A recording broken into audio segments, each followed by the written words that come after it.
In today's video, I'm going to show you how you can download 7-zip.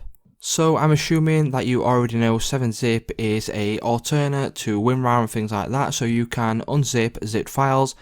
So to download 7-zip, what you need to do first of all is head over to Google, then you'll need to search for 7-zip download.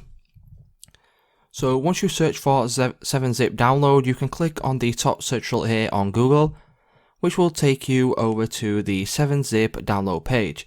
So first of all, what you will need to do is identify which operating system you are on and which one of these is relevant to you.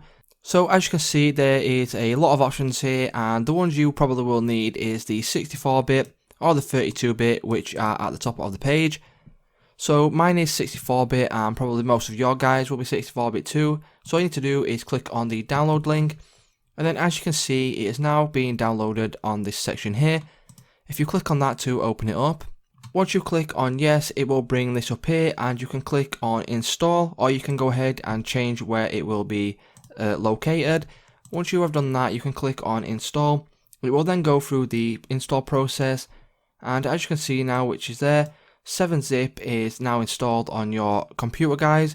If this video did help you out, please leave a like on today's video, and I'll see you in the next one.